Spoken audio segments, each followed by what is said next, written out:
Raisiny baibolintsika. Hianatra ten'Andriamanitra tsika ao anatin'ny fahavokarana. Ka anisan'ny zavatra anankiray mahatonga ny olona tsy mahavokatra eo amin'ny fiainany matetika ny tsy fahaizana mivavaka. Ka androany raha ianao no mivavaka dia havokatra ny fiainanao. Amen. Ahoana hoe misy ny fotoana antsika isaky ny lakamisy hariva aza dino mitory filazantsara amin'ny alina. Nafinahitra zao za moa anisan'le tsy nandeha fa anisan'le mahita vokatra. Maly koa maly hariva dia mampianatra baiboly ao an-trano zany, misy pasteur ampianarana baiboly moa ao an-trano, dia misy ren'le manitra mpanotory eny an-dalambe reny. Mahafinaritra anafa nandany crédit mihitsy zareo teny amin'ireny taxiphone dia miantso hoe hono tompoko, mba afaka tonga aty aminay indray ve nareo androany alina mpivavaka anay, fa te hivavaka mafy zahay ozy izy. Amen.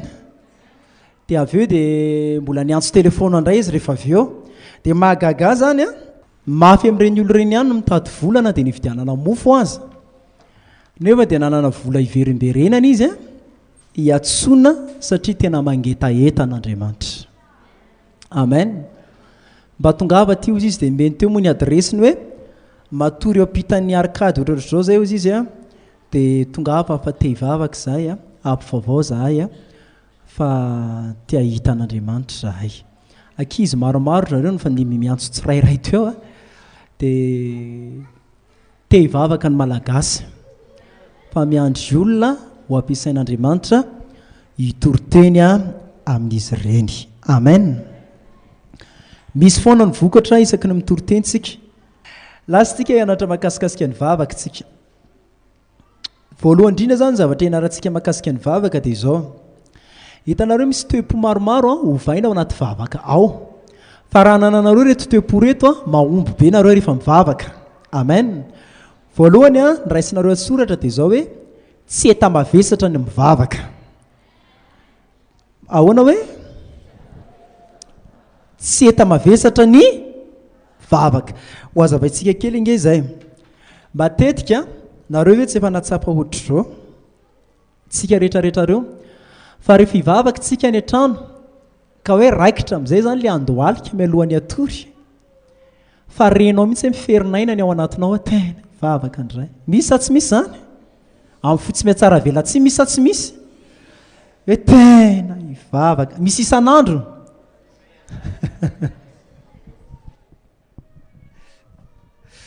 Fa tena renao mihitsy ny ao anatinao tena hivavaka andray. Ary raha mpivady dia mifampijerijery aloha ny hoe izy ny andohalika voalohany.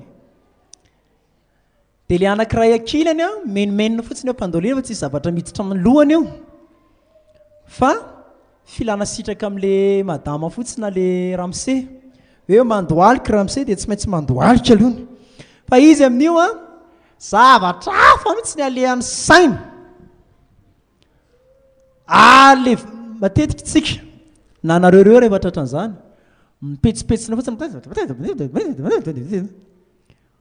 fa tena afaka milaza ve nareo fa mivavaka nareo amin'ny mipetsipetsina iny? Fa mody mipetsipetsina fotsiny nareo satria mody atao hitan'le ao akaikinareo mivavaka. Misy fotoantsika raha lasaina bavy eta-mavesatra ho antsika na dia ny makaty am-piangonana aza. Eta-mavesatra zany hoe hivavaka hifomaraina zany. Dia izao aza manantena ndray valim-bavaka ianao, satria na le toeponao aza indrindra moa hiditra fifadikana zany hifadianina ndray. Fadianina ndray. Misy tantara imbetsaka ho anareo izay mitaiza ankizy, matetika hita ity. Rehefa manao an-dalàna kely ny zanakitsika dia asaintsika mivavaka, ndana mivavaka angana. Dia misy tovolahy kely ohatr'izay mihitsy manko,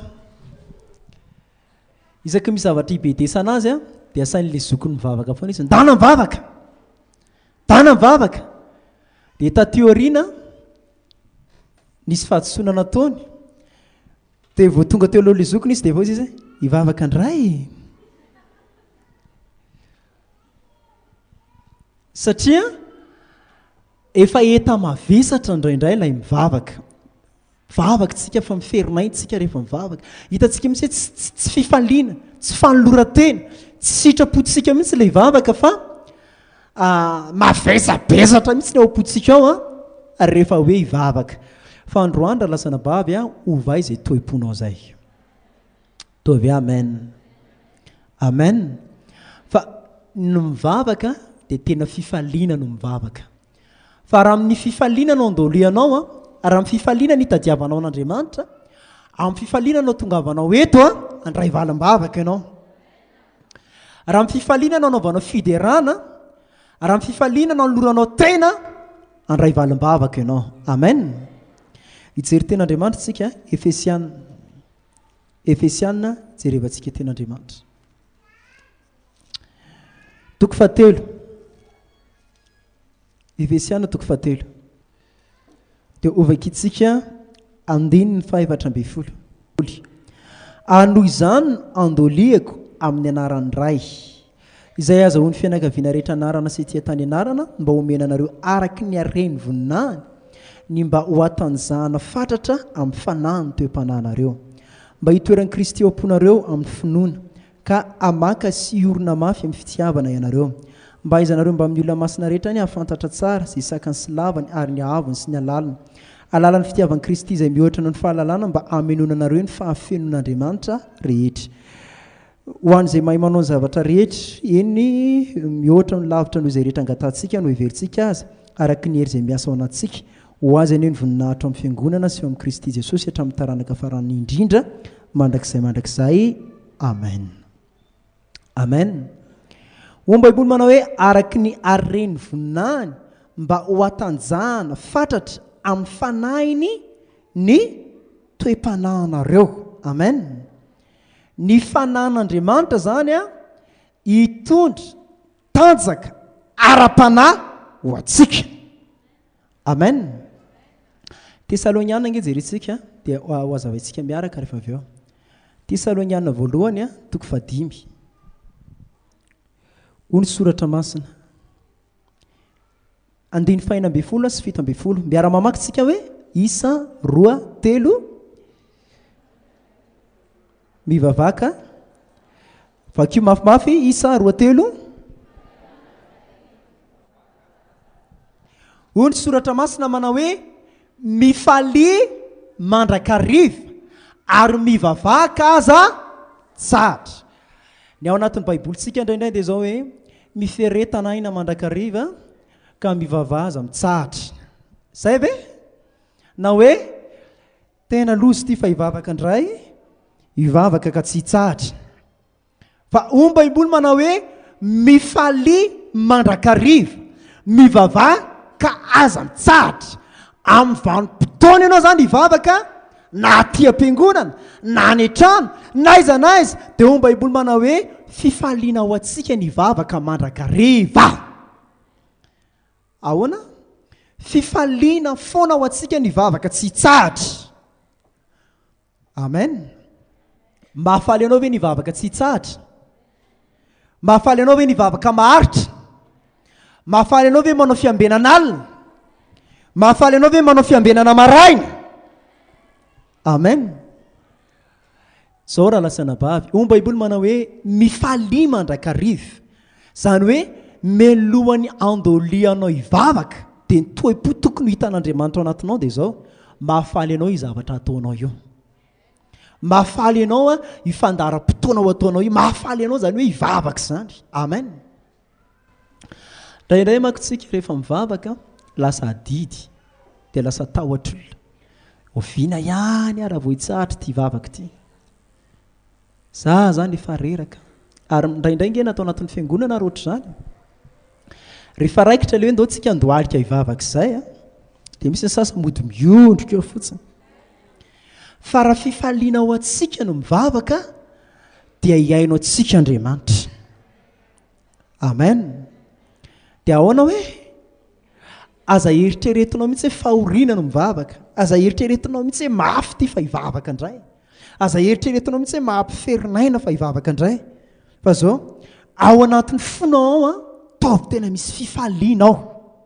Amen. Hoy ny tenin'Andriamanitra ange ao amin'ny Romanina jerentsika mianatra moa nataontsika dia madibadika baiboly. Romanina toko fahenina amby folo andininy faharoapolo. Hoy ny soratra masina Romanina toko fahenina amby folo andininy faharoapolo. Hoy ny soratra masina manao hoe Andriamanitry ny fiadanana ne anorotoran'ny Satana fangana ao ambany tongotrareo. Amen. Andriamanitry ny fiadanana ne anorotoran'ny Satana fangana ao ambany tongotrareo. Matetika tsika milaza an'ity hoe ao ambany tongotritsika Satana. Ai Satana? Mino ve ianao zao fa ao ambany tongotrao Satana? Tena mino ve ianao zao fa hitsahanao ambany tongotrao Satana? Ny hevitra hoe Satana dia fanoherana. Nitsahatra ny fanoheran'ny Satana. Raha ohatra ka misy fiadanana ao anatsika, ka ho an'ny olona anankiray matsapa zany fa misy fiadanana ao anatiny ao, misy fifaliana ao anatiny ao, misy firaviravona ao anatiny ao, ka raha iny olona iny no mivavaka dia zavatra mitranga ao ambany tongony Satana. Amen. Ai Satana? Hono miadana ve ny olona miferinayna? Miadana ve ny olona kizitina be izy rehefa hoe hivavaka? Miadana ve ny olona tena mieritreritra mihitsy hoe tamavesatra le mivavaka? Miadana ve le olona tena oviana ihany ara vao tapitra ty vavaka ty reraka zany? Miadana ve? Tsy miadana. Miadana ve le olona le tena hoe mivava fotsiny mipitsopitsona fa ny lohany tsy ao mihitsy? Tsy miadana. Ka raha iny olona iny no mivavaka, resy ve Satana? Resy ve Satana? Mety mba mandroaka devoly koa iny amin'ny anaran'i Jesosy miala, nefa ny sainy any amin'ny amin'ny tsaramaso. Fa tsy misy devoly miala eo.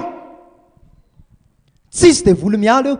Fa ho ny baiboly manao hoe rehefa renao misy fifaliana, renao misy fiadanana, renao misy firaviravona ao anatinao ao, ka amin'iny fotoana iny ianao no mivavaka, dia afaka manitsaka ny Satana ao ambany tongotrao ianao. Raha lasana bavy teteny aminao aza mandoalika mivavaka ianao raha miferinayna. Fa vao mainka ianao ampatorian'ny Satana hoe dôdô zazao, dôdô zazao. Tena marina zany. Rehefa ianao le miferinayna fa tsy mahita tory am-pandoliana? Mahita sa tsy mahita? Mahita ianao satria indraindray indraindray itsika ohatr'izany mihitsy. Rehefa le alom-bavaka ireny moa matetika ohatr'izany rehefa hoe andoalika dia fatsika satria ny dikan'izay atory. Atory indray zany. Ary mbetsaka ko nahita fotoam-bavaka, iny fa na dia pasteur ara, misy pasteur anankiray izay mitarika vavaka tetỳ aloha. Dao tsika ekoaka hivavaka hozy izy, dia ao aoriana mpitarika fiderana. Fa raiky tory daholo na le pasteur na le groupe de louange atao aoriana. Gaga le olona ohatrany tsy mety tapitra mihitsy izany vavaka izany, mahira mivavaka be pasteur. Farany tsy maintsy nisy nitsangana teny am-pipetrana nandona pasteur. Ka le izy tsy zay, fa le izy tena ampifaliana. Amen. Amin'inona ny vavana? Amin'ny fifaliana. Tsy hita mavesatra io fa tena zavatra mafaly. Tena fafinaretana. Amen. Fafinaretana. Fa raha amin'ny fifaliana, amina fiadanana no hivavahantsika, za teteny aminao fa azonao atao tsara manitsaka ny Satana ao ambany faladianao. Amen. Apokalipsy toko 5. Apokalipsy toko 5. Dia vakitsika andiny favalo. Apokalipsy toko 5 andiny favalo. Ary rehefa nandray boky izy, ny zava-mananaina efatra, tsy lolo 420 dia ny ekoaka teo anatrehany zanak'ondry. Sady samy nanana lokanga sy samy nanana lokanga sy lovivolamena feno ditin-kazo manitra izy, dia vavaka ataon'ny olo-masina izany. Amen.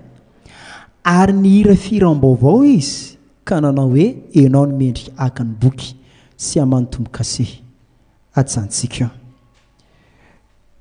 jereo ange io teny io ao amin'ny toko fahavalo koa io miverina toko fahavalo apokalipsy andiny fahatelo apokalipsy toko fahavalo andiny fahatelo anisy anjely anankiray tonga nitsangana teo ambony altara antony lovey volamena fandorona ditin-kazo manitra ary nomena ditin-kazo manitra betsaka izy anaterany azy mba mivavaka ny olo-masina rehetra eo ambony altara volamena fandorona ditin-kazo manitra zay anolohan'ny fiandrianana ary fofo ditin-kazo manitra mba mivavaka ny olo-masina dia miakatra eo an-tanany anjely eo anatrehan'Andriamanitra ary ny anjely nandray ny lovey fandorona ditin-kazo manitra dia namenao azy tamin'ny afo tamin'ny altara ka nanipiazy tamin'ny tany dia nisy kotrokorana sy feo sy helatra ary orohoro-tany amen lazao hoe amen mahafinaritra be eto hoy soratra masina arak'ilay titeny ty hoe apokalipsa toko fadimy ary nandray boky izy dia nyekohaka sady nanana lokanga sy lovia volamena feno ditin-kazo manitra izy dia nivavaka ataon'ny olo-masina izany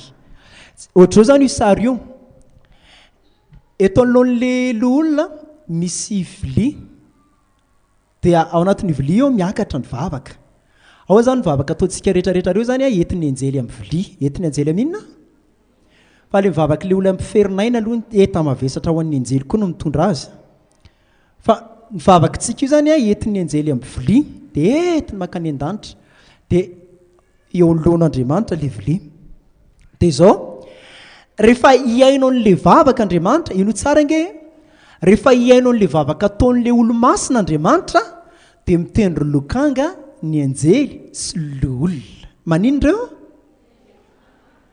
ka io zany tsy le ohatra hoe mangataka zao ianao hoe tompo tena taio mila vola Andriamanitra mila fipohana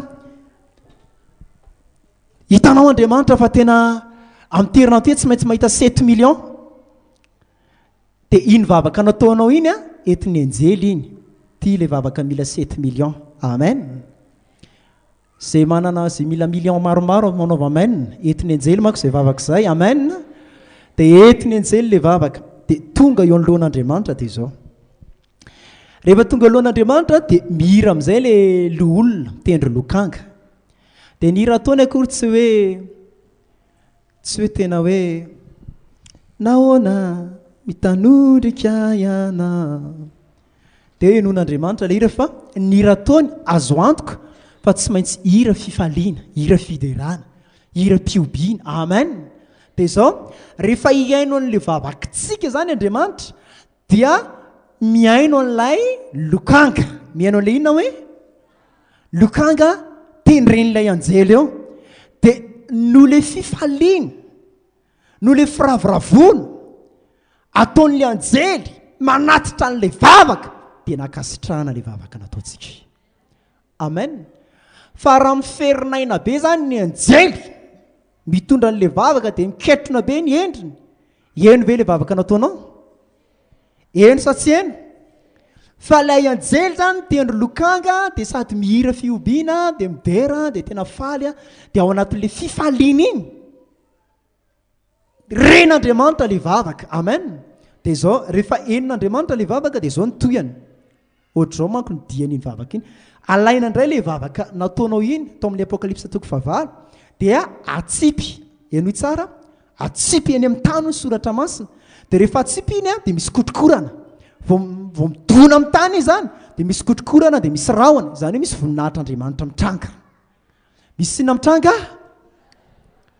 mafimafy misy sinona voninahitr'Andriamanitra mitranga amen ka mahatonga anao mbola tsy nahazo valim-bavaka zany mbola tsy natsipy ny anjely ny vavaka ao hatramin'izao fa mbola miantona ao an-danitra foana dia eo foana ny anjely tompo eno ty vavaka ty ary mahatonga le vavaka tsy mivaly mety izao koa ngamba mety mbola tsy nanipazana azy mety tsy nitendry lokanga ny anjely satria le vavaka na le anjely ara miara mitomany aminao ka rova mitomany ny anjely tsy miaino ny tompo fa rova faly ny anjely dia miaino ny tompo amen amen noho izany raha lasa nabavy dia izao ataovy amin'ny mpifaliana no mivavaka dia tsika sady hivavaka tahaka ny anjely ny tendry lokanga sady manino tsika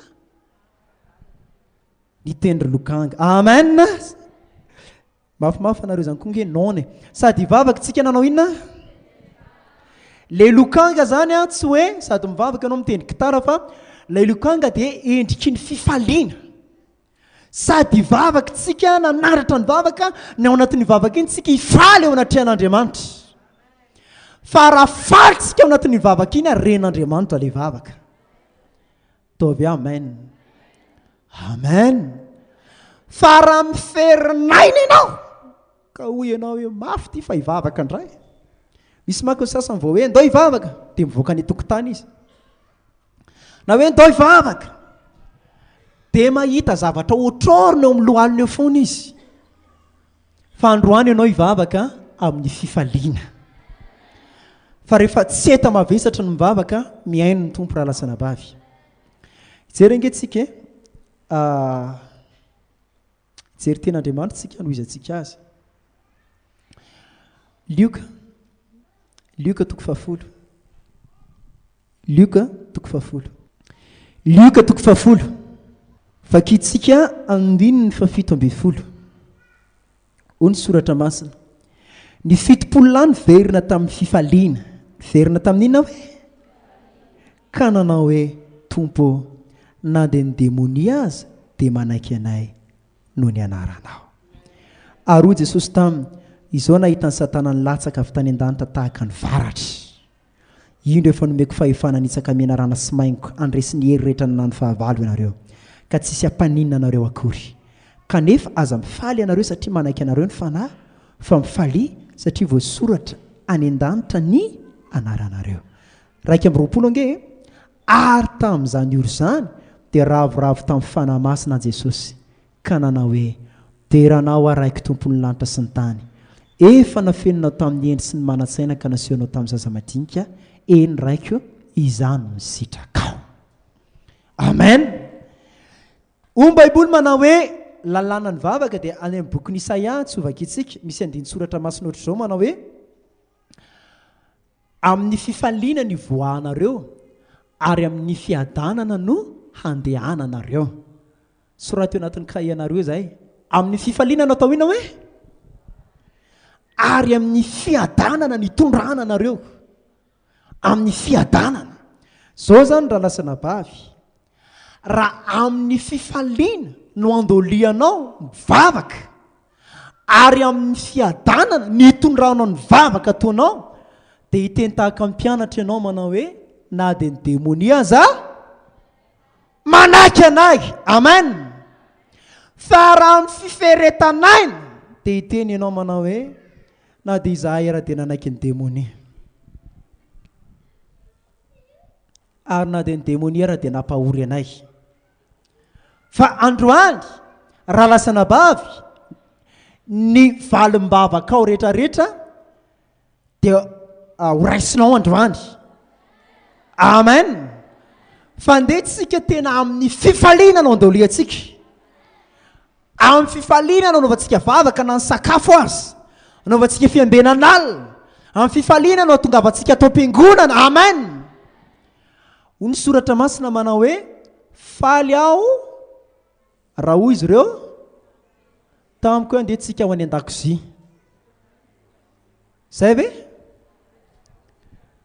Fa faly raha hoy izy ireo tamiko hoe andetsika ho aizy ho any an-tranon'i Jehova. Amen. Antanino akaikinao mba tena nafaly anao ve nahatongavanao teto androany? Adomo kely izy raha matory. Tena nafaly anao ve? Amen. Fifaliana raha lasana bavy zany miaona amin'Andriamanitra zany. Fifaliana zany makany an-tranon'Andriamanitra zany. Amen. Fifaliana zany hoe hivavaka, hanatrika an'Andriamanitra zany. Amen. Fifaliana zany hoe hitady an'Andriamanitra zany amin'ny fifaliana. Amen. Dia hoy Jesosy, jereo nge le teny, na dia ny demonia raha manaiky anay no ny anaranao.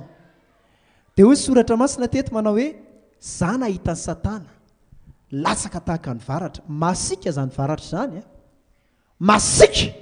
Fa zao ho an'ny olona tena mivavaka ao anatin'ny fofalifaly sy feno fiadanana dia na dia satana milatsaka tahaka ny varatra raha manaky azy. Ataovy amen. Ataovy amen. Raha lasana bavy, izay no mahatonga antsika androany araka ny tenin' Jesosy teto manao hoe ary Jesosy dia niravoravo tamin'ny fanahy masina. Nanino Jesosy? Rehefa nanire Jesosy fa na dia satana raha nanaiky ny mpianatra dia niravoravo tamin'ny fanahy masina izy. Androany raha lasana bavy iravoravo amin'ny fanahy masintsika rehefa hivavaka. Hifalitsika. Teny aminao hoe aza mivavaka ianao raha miferinaina. Matitoko fahenina andiny fahenina amby folo. Hoy ny soratra masina. Raha mifadianina ianareo azo mety tahaka ny mpietsara velatsy izay malahelo tare. Fadianina indray. Mampisotosoto ny tavany mba ho hitan'ny olona mifamifady. Izany hoe tena aseho mihitsy izany fa reraka. Hoe tsy hitanareo fa tena reraka. Dia miandro fanontaniana fa tsy ny firy andro 5 andray enina zao. Lazaiko aminareo tokoa fa efa azo ny valim-pity. Raha lasana bavy, raha izay zavatra izay zany dia tsy Andriamanitra no manome valim-pity fa olona. Fa ianao kosa raha mifadianana dia hosoro ny lohanao ary sasao ny tavanao mba tsy ho hitan'ny olona fa mifady fa ho hitan'ny rainao izay ao mangingina ary ny rainao izay mahitanao ao mangingina no hamaly anao. Lazao hoe amen. Raha mifady dia hosoro ny lohanao ary sasao ny tavanao. Ina moa ilay dika ilay sasana ny tava? Taloha tao amin'ny testamenta taloha rehefa hifadianana dia manao akanjo malailay dia mihosotra lavenina, mihosotra lavenina. Dia izay mihosotra lavenina rehetrarehetra zany fantatra daholo hoe mifadianana. Ary raha ninga mifadianana fa atao felo lavenina indray ny tarehany. Amin'izao androntsika izao moa tsy lavenina fa ilay zavatra mavomavo be ireny. Dia hoy ny soratra masina manao hoe raha mihosotra an'ilay mavomavo ireny zany ianao dia mifadianana indray nga raha aminy. Dia hoy ny soratra masina manao hoe sasao. Esorina eny amin'ny tarehy mihitsy zany ilay endrika mampalahelo, ilay endrika miferinaina, ilay endrika ohatran'ny kizitinjitina, ilay endrika ohatran'ny hoe mametraka zany ohatran'ny hoe eta mavesatra, ohatran'ny hoe mafy indray ity fa hivavaka. Fa raha esorintsika eny amin'ny endritsika zany dia iainao tsika Andriamanitra. Amen. Fa raha miketrona ianao tena hivavaka indray dia efa miketrona ianao dia za milaza aminao tonga dia mitsangana dia ndana matory fa tsy hainao anao ny tompo. Tsisy ninina ho azonao eo. Io tena hoe vao miteny hoe zany ohatran'ny ndao hivavaka. Hivavaka indray nga.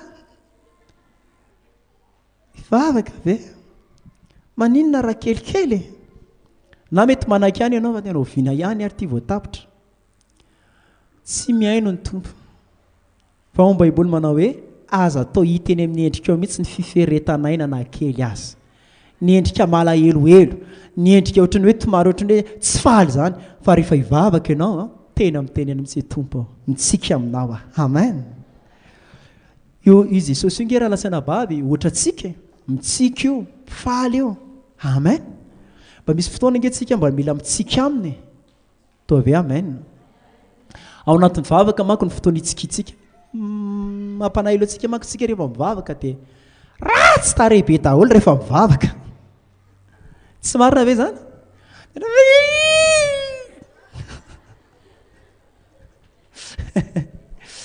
Teneno akaikinao ohatran'ny ahoana ianao rehefa mivavaka hoe na ny tompo raha mba tahotra anao indraindray. Azambazamba niarana mpitahorina. Mba raisonge raha lasana vavy raha iny endrika eo ilay tena iny zany ianao niresaka amin'ny ataontsika hoe ministra. Hoe angataka zany ianao mba omeo vola ary ministra. Iteny aloha ilay olo amboary aloha ilay fihetsika ohatra mampatahotra. Fa ndao tsika mba hianatra. Isy fotoana ianao hivavaka fa hitsika amin'Andriamanitra ianao. Amen. Tena nantompo ana tena mafaly aminao. Mitsikitsiky indray ianao zany. Ina nitsikinao? Zao tsisy vola zao ry tompo. Dia mitsika aminao. Amen. esory eny amin'ny endrikitsika mihitsy endrika tsy falifaly rehetrarehetra fa o baiboly manao hoe raha zay no ataonareo dia hiainao anareo amin'ny mangingin'Andriamanitra ny fiferetanaina rehetrarehetra fa ny olona tsy miferinaina no mivavaka dia hiainao azy Andriamanitra. Amen. Ka na adiny-roa ary ianao mivavaka dia tsy miferinaina faly foana dia hiainao anao ny tompo. Ho ataonao ve zay? Ho ataontsika ve zay? Rehefa mivavaka taovy amin'ny fifaliana raha lasana bavy, taovy tena amin'ny fitsikiana tsara. Jesosy angere raha miresaka aminao faly aminao koa izy. Amen. Misy andin-tsoratra masina zay ato ange omeko anareo vetivety sendra tsy mino nareo fa io Andriamanitra io nge faly amintsika io maninona io? Jeremia nge jerentsika 2:30 amin'ny Jeremia 9:5 o baiboly. Dia anao fanekena mandrakizay aminy aho ny tsy tsarako ny fanasoavako azy ary ny fahatahorana dia ataoko ampony kosa mba tsy halany amiko. 2:7 nge miara mamakytsika isa 2:3 amin'ny foko rehetra sy ny fanahiko rehetra. Iza no miteny an'io? Jehovah. Hoy izy ny tompo manao hoe eny faly aminy aho. Maninona aminao ny tompo? Maninona aminao tsara ny tompo? Faly aminao izy raha lasana bavy. Amen. Pahirezinao akaikinao mahafaly an'ny tompo ianao e. Amen. Fa mba te anontany anao indray ianao hoe rehefa mivavaka mba faly amin'ny tompo. Fa zao Andriamanitra kay faly amintsika rehefa mivavaka tsika dia manasoa tsika. Fa tsika koa rehefa mivavaka ndao mba hifaly amin'Andriamanitra. Amen. Tsy ferinaina tsony. Hitan'Andriamanitra nge toe-pona amin'ny ferinaina io fa ndao tsika tena hifaly amin'Andriamanitra raha lasana bavy. Amen. Ajantsakany amin'iny zavatra anankiray faharoa indray dia zao rehefa mivavaka. Ny vavaka dia tsy fanaronana ny toetra ratsy. Inona hoe? Matthieu ange 7:20 Matthieu 7:20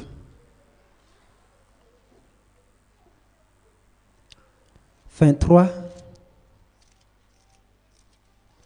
Rehefa hitanareo Matthieu 7:20 dia vakio ny 14. Miara mamaky tsika isa 2:3 23:14. Ary to tsisy mamaky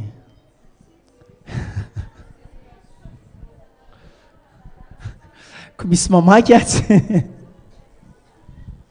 samy ama le baiboly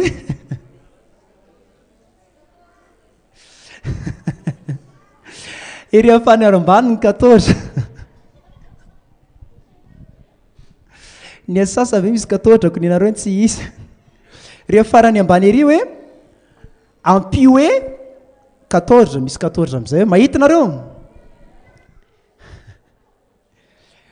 loza nareo mpanoradalàna sy fariseo-petsara velatsy fa laninareo ny tranony mpitondra tena ary dia manao vavaka lava reny mba ho fiolana ianareo koa izany no azahoanareo fahamelohana mafimafy kokoa. Jereo tsara le fariseo eto misy fanambakana tena enjana be ary misy fisolokiny satria ny vola mpitondra tena rehetrarehetra laniny dia nahodikodiny endrika hoe nangalatra zany zareo misoloky manao tsy fahamarinana. Dia nefa izy le miaina amin'ny tsy fahamarinana miana amin'le alatra inona no ataony? Manao vavaka lava reny be izy mba ho fiolana. Dia izany ny soratra masina anao azahoanareo fanamelohana bebe kokoa. Raha lasana bavy misy fotoana mahatsiaro an'ity tantara ity dia misy tamina fiangonana anankiray zay rehefa tonga ny ohatra zany mba misy fetifetina pasteur anniversaire dia tsy ilazana azy ety ambony pilipitra dia mba mitely le anankiray mba ampidiro anaty vavaka ao raha nga hoe anniversaire ko androany. Dia koa le anankiray vavaka tompo hitanao Jesosy anniversaire ny dada androany tsy eny ety ambony pilipitra izy amin'io tompo vangiro mpindreo mba hatsiaro an'izay fety izay tompo ary ho ampiasainao an'ireto olo reto fantsipitahina le olona amin'io vandravandra fotsiny ny vavaka raha lasana bavy a tsy hoe kajikajy hoe mody mivavaka mafy mba miporitsaka kely le ato tsy fanafenana ny ratsy atao fa fialana amin'ny ratsy atao Ataovy amen amen fa tsika raha hivavaka raha ho aty am-piangonana tsika hitady an'Andriamanitra aty ny fotoana hialantsika amin'ny ratsy amen Ataovy amen amen ka ny vavaka zany a tsy hoe vavaka tsy fanafenana ny fahalemenana ny faharatsiana na hoe mody mivavaka ianao a dia amin'izay mino anao ny olona rehetra olo marina nefa any ambadimbadika any ratsy be ny zavatra ataonao mody mivavaka ianao a dia hitan'ny olona rehetra tena lasa mivavaka be raha anina nefa ianao andavanandro a faran'izay olona manao zavatra tsy mendrika fa rehefa mivavaka ianao a tena miala amin'ny ratsy mifady ny ratsy rehetra ary manao ny sitrapon'Andriamanitra Ataovy amen amen amen zavatra anankiray koa rehefa mivavaka hijery ten'Andriamanitra angetsika ankoatran'izay indray zany a dia rehefa mivavaka koa tsika dia izao mila manana fomba fijery tsara an'Andriamanitra tsika Filipiana 4 nge Filipiana 4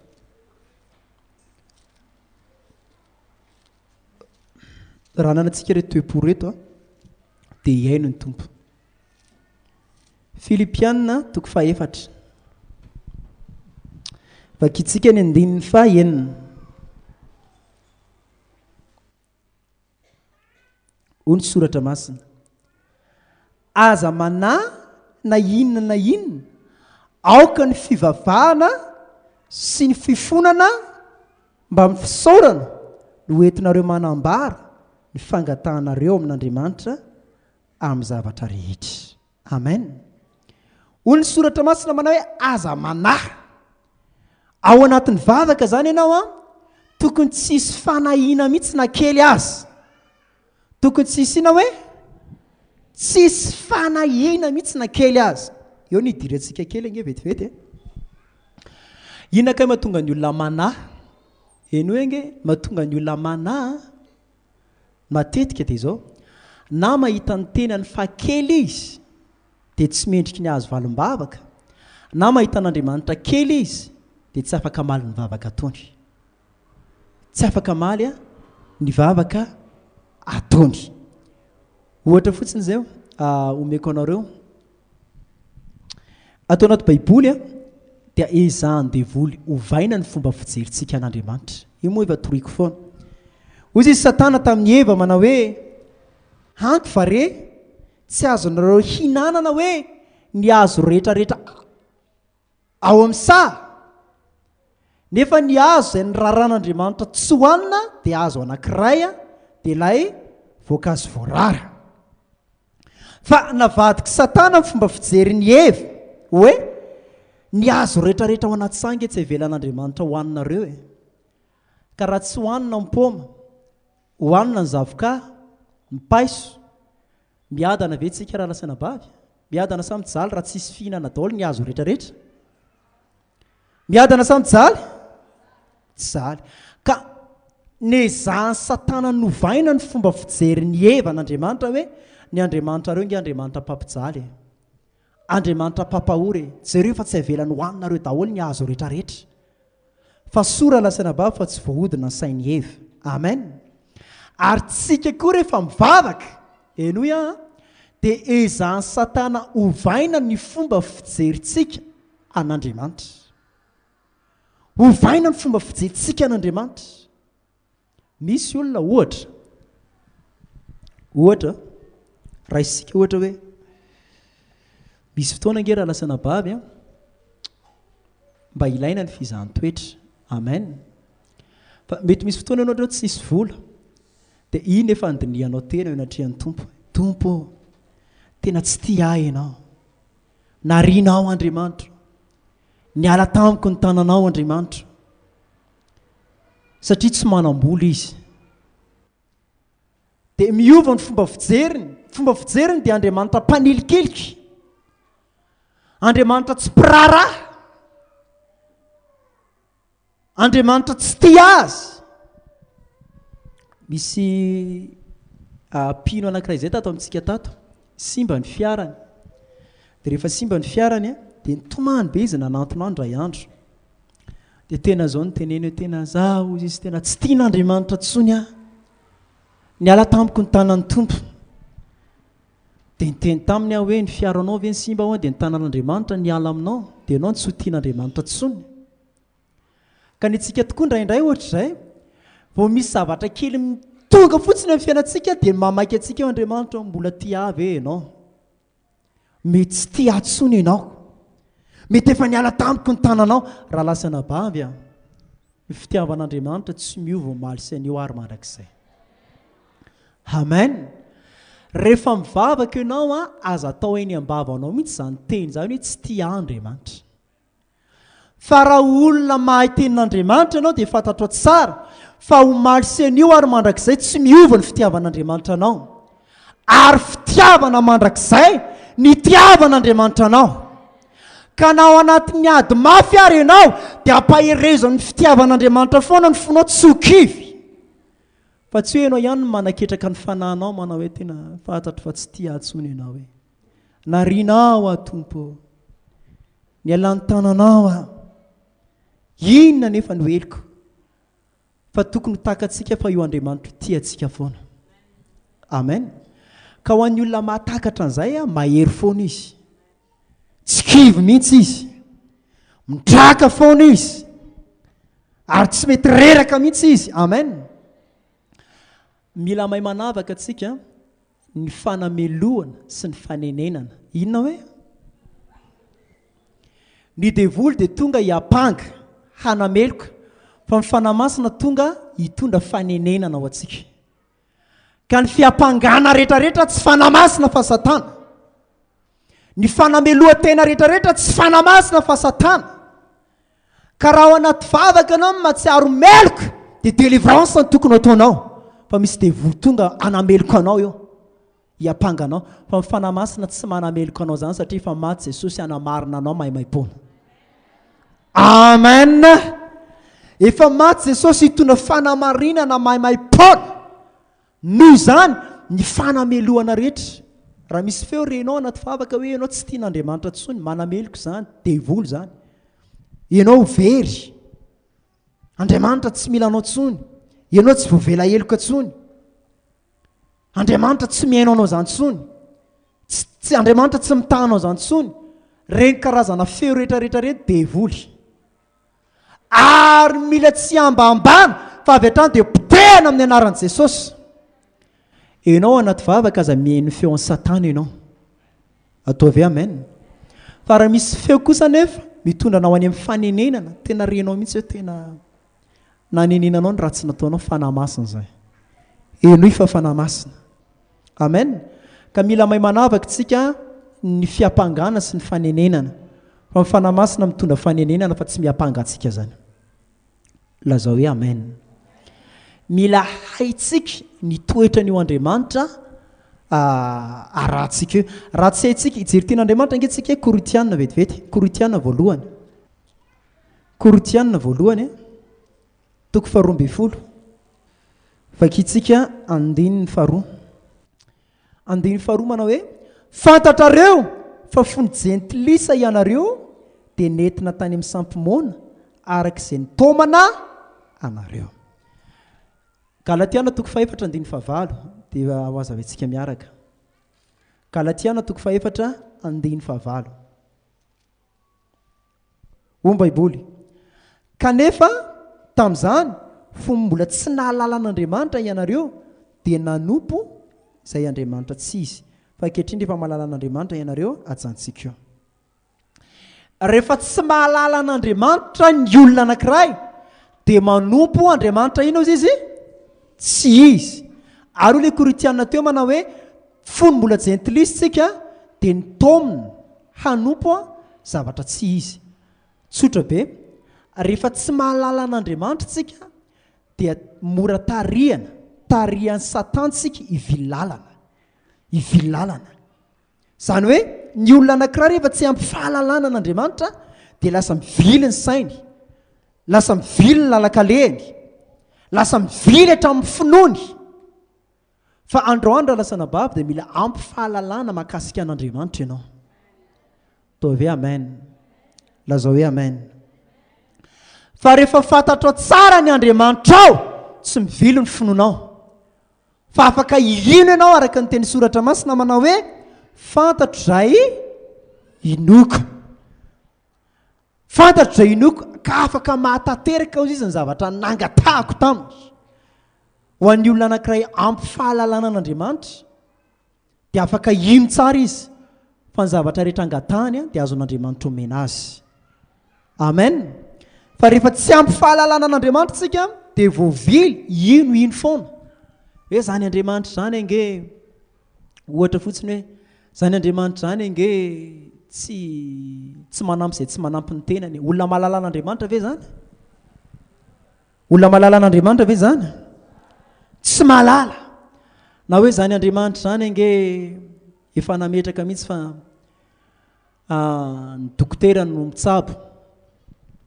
Fa izy ny manasitrana ka nametraka ny dokotera izy fa ilaina mihitsy rehefa marary miankin-doha amin'ny fanafody.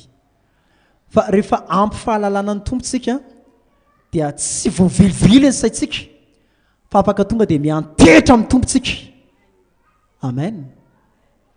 Androany ko fantatrao fa Andriamanitra dia fitiavana. Inona ny tompo? Inona tsara ny tompo? Io Andriamanitra io raha lasana bavy Andriamanitra tsy mpanilikilika. Amen. Andriamanitra mandray izay rehetrarehetra manantona azy io. Amen. Indraindray ambeto teniko foana te ho an'ny olona anankiray efa naratra teo amin'ny fiainana dia ao anatin'ny ray andro izy farafakely ny impolo mametraka fanontaniana amin'ny vadiny hoe malala tena tiavy ianao raha tokony amin'ny 10 lehilahy mody ka amin'ny enina vao niditry ny trano dia efa tsy mahatoky izy fantatro fa tsy tia ianao fa tamin'ny enina ianao vao nody. Misy zany sa tsy misy? Ary raha ohatra ka hoe reraka le olona le vadiny ohatra ka mba mitodika kely eny amin'ny rindrina fantatro mihitsy tsy fitiavanao any fa any ianao no mitodika. Ary tsy mahagaga iny olona iny raha misy fihetsika kely koa ataon'Andriamanitra dia izao foana koa ny teneny eo am-pandolena hoe tompo tsy tia ahy ianao. Tsy mety mahazo antoka mihitsy izy hoe tia azy Andriamanitra satria ilay toe-po netiny teo alohan'ny vadiny ihany no entiny eo alohan'Andriamanitra. Andriamanitra tsy vadinao raha lasana bavy. Amen. Andriamanitra tsy zanakao. Ny olona mety miova ny fitiavany fa Andriamanitra tianao foana. Amen. Ianao afaka tsy matoky ny fitiavan'ny olona fa ianao tokony hatoky fa tianao Andriamanitra. Amen. Ianao tokony tsy salasala araka ny teny baiboly teo hoe tokony tsy hanana fanahiana fa Andriamanitra tena tianao. Amen. Andriamanitra tena manina tiatsika. Ho an'ny olona anankiray indray ohatra hoe fataiza izy ohatra hoe fantaizana tamina ray aman-dreny masika dia izay plasin'iny ray iny ihany no ametrany an'Andriamanitra dia ny toerana ametrany an'Andriamanitra tian'Andriamanitra masika be. Dia indraindray ohatra hoe raha atsasakady izy no niteny tamin'ny tompo hoe vavaka atsasakadiny dia 20 minitra ny vitany dia ibebahany iny tompo kapohanao azao fa tsy navita le atsasakadiny. Ary tena mety tena mafy indray izao mahazo tsy zany Andriamanitra fa Andriamanitra mpamindra fo. Ataovy amen. Tsy ohatran'ilay ray aman-drentsika masika be tsisy famindram-po. Tsy ohatr' izany ny tompo fa Andriamanitra dia Andriamanitra mpamindra fo. Amen. Ary izay mahatonga ny baiboly manao hoe ny heriko dia tanterahana ao amin'ny fahalemenareo. Raha lasana bavy raha ivatatsika io ange niezaka hanome fahafapon'Andriamanitra tsy hahafahafapo sa tsy marina zany hoe tsika zany tena miteny zao ny baiboly hoe mivavaka aza mitsahatra dia arahana arabaky teny zany tompo tena hivavaka tsy hitsahatra amin'ny enina ka hatramin'ny enina arivo hatreny amin'ny arabe dia raha tsy vitanao zay a dia kapohan'ny tompo ianao. Misy fotoana tamin'ny taloha mbola zazara-panahotra zany fahadianina zay dia ka ny tena ihany koa mamatotra hoe tsika ifahadianina intelo isan-kerinandro dia tao anatin'ilay fifadikanana raha tsy vita ilay fifadikanana reraka dia ny ao anatin'ny saina zany hoe mahasika io Andriamanitra io kapohana io rehefa tsy vita ny zavatra ny fanarahana dia mba matahotra ny tompo ihany a dia inona natao zahay nefa te hinan-kanina mafy mihitsy eny an-dalana dia nyresaka izay telo amin'ny rahalahy hoe tena ndao rangahy zao natao angataka amin'ny tompo tsika angataka famantarana ka anao kitsapaka baiboly tsika ka raha loza no hitantsika ao a dia tsy mihinantsika ary raha fitahinana hitantsika ao a dia namelantsika hinana zany ny tompo nefa hitan'ny tompo hoe nona sy malemilemy sy reraka dia ilay mofo gasy eo akaiky eo dia natao ilay akitsapaka dia loza aloha dia zao ny eo anatin'ny saina hoe tsy izy iny tsy izy iny tompo a na fanometsiny hoe tena inenao koa aleo ty vao tena izy ry tompo ka inge rehefa averimberina fitahina ny tratra pa tonga dia fitahina pa tonga dia ary tonga dia tsy niambamba tonga dia ohatrinona mofo gasy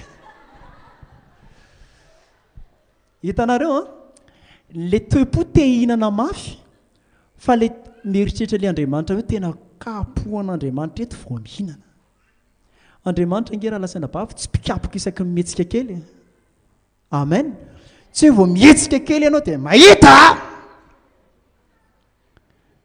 hoe tompo indraindray manko ohatr'izany fieritreretantsika ny tompo hoe ohatra zao mandoalika ianao mivavaka dia reraka ianao zany dia mba hakaina kely amin'izay dia manameloko anao sainao vao hipetraka eto zao dia hitako mihitsy ny tanan'ny tompo tanao ty petra eo ange rako an'ity tsy zany ny tompo hoe famindrapo io amen fitiavana io amen Ataovy hoe amen zany koa nefa tsy hoe anaovana hoe goragora amen lazao hoe amen te laza aminareo a io Andriamanitra io tsy Andriamanitra masika be Andriamanitra fitiavana io Andriamanitra tena fitiavana io amen Andriamanitra manome ny zavatra rehetra ho atsika io jery tian'Andriamanitra ankehtsika anamarina antsika an'izay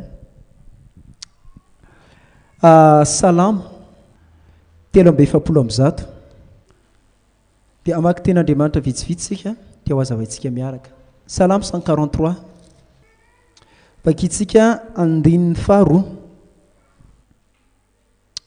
ho baiboly manao hoe aza dia mifandahatra amin'ny mpanomponao eo amin'ny fitsarana fa tsy misy olona marina eo anatrehanao amen Ataovy amen Andriamanitra raha lasana bavy raha heno mivavaka ao tsy maka ny toeran'ny mpitsara izy maka ny toeran'ny Andriamanitra ray fitiavana izy amen Ataovy amen nareo hoe efa nanatrika mpitsara fa tena mandresy lahatra raha ohatra zany ianao tsy manana ny rariny tena hoe ahoana reny ataoko inona re mba hampivahivitra nyty mpitsara ty mba hanome rariny a zay mahatonga ny baiboly ao anaty baiboly misy le mpitsara tsy marina iny tsy manana ny rariny le vehivavy fa nakeo amin'le mpitsara tsy marina foana nakeo amin'le mpitsara tsy marina foana farany nomena ny rariny izy farany no le fasairanany nakeo amin'le mpitsara fa androany Andriamanitra tsy mpitsara eo anoloanao fa fitiavana izy tsy tonga hitsaranao amin'ny fahotanana ataonao izy fa tonga fitiavana mindra fo izy androany amen fa aza raisina foana hoe mpitsara izy tompo androambe anao zao tsy ho tsarainao indray fa namelohana foana no andrasanao amin'ny tompo tsy zany fitiavana ny tompo amen amen Korintiana nge amaky an'ireo ten'Andriamanitra vitsivitsy iretsika Korintiana voalohany toko voalohany 7 Korintiana voalohany toko voalohany 7 ony soratra masina mahatoky Andriamanitra dikany mahatoky dia tsy miovaova zay nahatonga ny fiantsonanareo anananareo firaisana amin'ny zanany dia Jesosy Kristy tompontsika dia Korintiana toko 10:17 Korintiana voalohany toko 10:17 13 tsy misy fakapanahy nahazo anareo afa-tsy izay zakan'olombelona nefa mahatoky Andriamanitra ka tsy hamelanareo alay-panahy mihoatra noho izay zakanareo fa momba ny fakapanahy dia sy ny lalana fahanareo koa mba azakanareo izany. Amen. Korintianina faharoa toko voalohany 1:7. Korintianina faharoa toko voalohany 1:7. Ony soratra masina. Fa raha mahatoky koa Andriamanitra ny tenanay dia taminareo dia eny sy tsy fa ny zanak'Andriamanitra dia Jesosy Kristy izay notoriana teo aminareo dia Jesosy sy ny Silasy Timoty dia tsy eny sy tsy fa ao aminy dia eny ihany. Fa nafiry teny fikasana dia ao aminy eny amin'ny alalany koa ny amen ho voninahitran'Andriamanitra amin'ny ataonay. Amen. Filipiana toko voalohany dia ho azavaintsika rehefa avy eo. Filipiana toko voalohany 1:9. Matoky indrindra fa izay manomboka asa tsara tao anatinareo no atateraka izany mandra-piavy ny andro Jesosy Kristy. No atateraka izany ozy izy mandra-piavy ny andro an Jesosy Kristy. Dia ajantsika eo. Jereo ange verimberina teo ilay teny hoe mahatoky izy. Dikany hoe mahatoky dia hoe tsy afaka ny tsiraharaha izy. Ahoana hoe? Tsy afaka ny tsiraharaha izy. Rehefa mahatoky ny olona anankiray dia manao an'ilay zavatra ataony foana. Dia ohatr'izay koa Andriamanitra ny tsy afaka tsiraharahanao izany raha lasana bavy. Tsy afaka ny anina ny tompo. Tsy maintsy mikarakara anao izy ary tsy maintsy adidiny ianao. Miraharahanao foana isan'andro. Izy ilay Filipiana teo hoe efa nanomboka izy ary mandra-piaviny any amin'ny raolanitra dia isahirana ny aminao foana izy. Amen. Raha izay olay Korintianina teo hoe tsy hamela fakapana izay tsy zakantsika. Ny ady io moa ambety teniko foana rehefa mitory tena hoe ny ady jerenareo tsara tao anaty baiboly tao dia hoy ny soratra masina manao hoe nitereny Jesosy andeha ny mpianatra hiampita ranomasina. Dia rehefa niampita ranomasina ny mpianatra nisy tafio-drivotra be amin'izay tena ampovoan'ny ranomasina. Nanomboka tamin'ny 7 alina ka hatramin'ny 2 maraina. Fa rehefa tonga tamin'ny 2 maraina teny ampovoan'ny rano Jesosy. Nampitsahatra n'ilay tafio-drivotra. Tsotra be.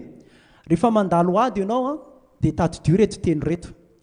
Efa voafehan'i Jesosy ny ora, ny volana, ny andro andalovanao ady. Tsy mihoatra ny tsy zakanao izany io. Amen. Ianao tsy harary mandritry ny enim-bolana izany fa tsy zakanao io.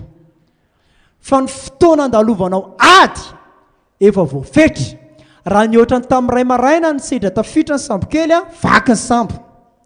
Fa ozy izy ny tompo manao hoe amin'ny 2 maraina ihany ny fetra farany azakan'io cyclone. Raha izay zavatra anankiray faharoa koa efa voafehan'i Jesosy koa ny herin'ny tafitra.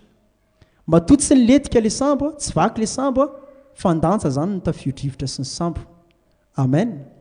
Za te hilaza aminao raha lasana bavy izay ady rehetra lalovanao fandanja tsara aminao io. Amen. Ianao zany aza miteny mihitsy Andriamanitra zavatra tsy zakako ty. Fa matoa mitranga eo amin'ny fiainanao zakanao foana. Ary ianao koa aza miteny Andriamanitra hoe esory amin'izay fa tsy zakako intsony. Fa ny alavan'ny fotoana andalovanao an'io ady io dia arak'izay zakanao. Amen. Ianao tsy ho ataon'Andriamanitra trapasairana anara-bola mihoatry ny herinandro zany raha izay ny zakanao.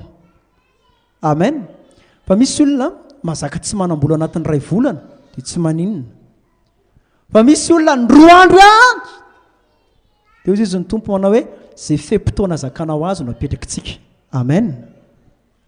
Dia anontany ianao azo raha ianao zao no atao tena tsy manam-bola mihitsy eo amin'ny 4 andro eo no azakanao an'izay. Anontany ino akaikinao eo amin'ny 4 andro eo no azakanao an'ilay tena tsisy vola mihitsy atsangano tany an'izay 2 volana herinandro. Fa araka ny lazaiko taminareo teo hoe na ny fotoana zakana an'ilay ady ary dia vasian'Andriamanitra fetra hoe hatreto ihany ny fetra azaka n'ity olo ity ny ady tsy mihoatra ny fotoana io. Dia ohatr'izay koa ilay tsy fisim-bola sy ilay herin'ilay ady. Ka nareo zany dia izao foana na dia mandalo ady ary nareo dia mbola miraharahanareo foana Andriamanitra. Fa raha tena tsy miraharahanareo izy herintaonareo tsy manam-bola foana. raha tena tsy miraharahantsika izy a tapotra lafo daolo ny ao an-trano rehetrarehetra fa tsy manam-bola ihany tsika fa matoa mbola ao anatin'ny 2 andro nahita vola tapoka indray misy Andriamanitra miraharaha ihany ka itsika. Amen. Misy Andriamanitra mihevitry ny fiainantsika ihany.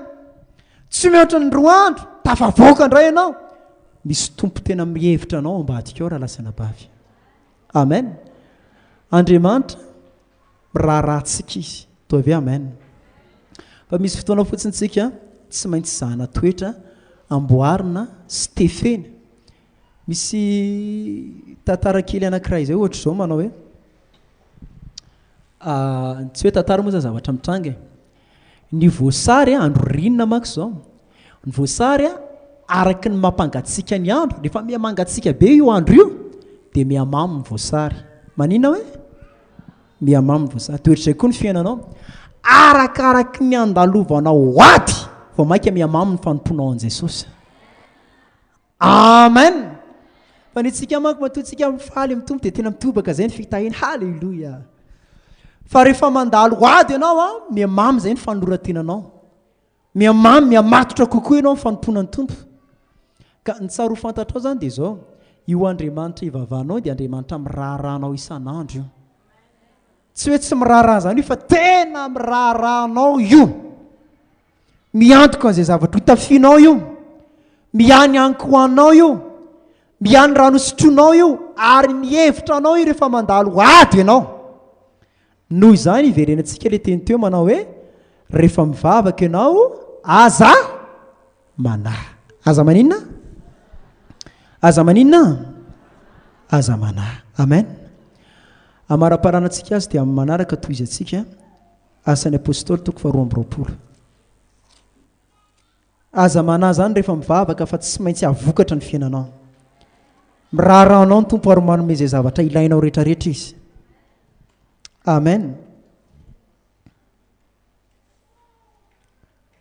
Asa 2:20 andehany 7:70. Hoy soratra masina. Rehefa tonga tany Jerusalema indray ka nivavaka teo kianjan'ny tenipoly dia azo tsindrimandry. Ka nahita azy milaza amiko hoe malady ianao ka mivoafy aingana any Jerusalema fa tsy handray ny fanambaranao ahy izy. Hoy ny baiboly manao hoe rehefa nivavaka teo kianjan'ny tenipoly dia azo tsindrimandry.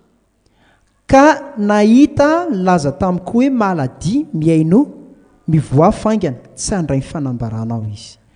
Ao anatin'ny vavaka raha lasana bavy dia ahazo torohevitra tsika. Azo inona? Azo torohevitra tsara andaminana ny fiainantsika, entina ampahomby ny asa fivelomantsika, ampiroboroboana ny asantsika, ary entina ahafahantsika miatrika ny ho avy. Teto tao anaty vavaka Paoly apôstôly dia nahazo tolotsaina hoe malady mivoa. Nahazo tolotsaina, torohevitra tsara. Ary androany nareo rehetrarehetra ireo raha hivavaka dia omen'Andriamanitra torohevitra tsara hitondranareo ny fiainanareo, ahafahanareo mavokatra, ahafahanareo mahomby. Amen. Faranantsika ny tapany voalohany amin'izay fampianaran'izay dia hivavaka tsika zao. Zao ny ao anatin'ny sainao, aza manahy ianao na kely azy. Fa Andriamanitra efa mihevitra anao satria fitiavana izy. Andriamanitra efa manome izay zavatra ilainao, ary Andriamanitra efa miantoka ny zavatra rehetra tokony ho anao. Amen.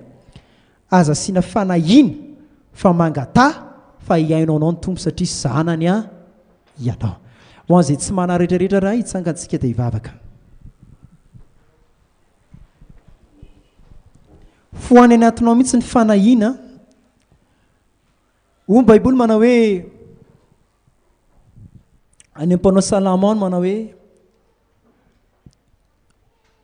misaorana Jehovah ry fanahiko sy izay rehetra ao anatiko. Ny fanahiana ao anatinao, ny tahotra, fahakiviana ao anatinao asay vao misaotra an'Andriamanitra androany.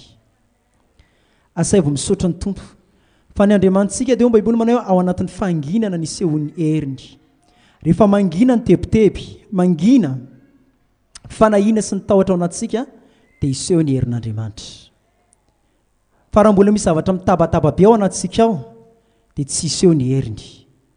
Fa androany vavaka voalohany ataontsika dia izao: ampangina izay mety fahakiviana, ampangina izay mety tabataba ao anatin'ny fotsikitsika. fa fifaliana sy fiadana anao nampanjakantsika eo anatin'ny fotsika. Isory eo anatin'ny fonao ny fanahina rehetrarehetra, ny fisalasalana rehetrarehetra ampangino. Asaiva misaotra an'Andriamanitra fa rehefa mangino zany dia nomboka hitany fiainanao ny tompo. Vavakantsika, ongotantsika ao anatintsika ary ny fisalasalana sy ny fanahina rehetrarehetra, ny tsy fatokina rehetrarehetra, ongoty. Fa rehefa miala zany feo misalasala sy mitabataba zany anomboka hiaino anao Andriamanitra. Ny tahotra, fahakiviana, dia fahakiviana, dia fahakiviana.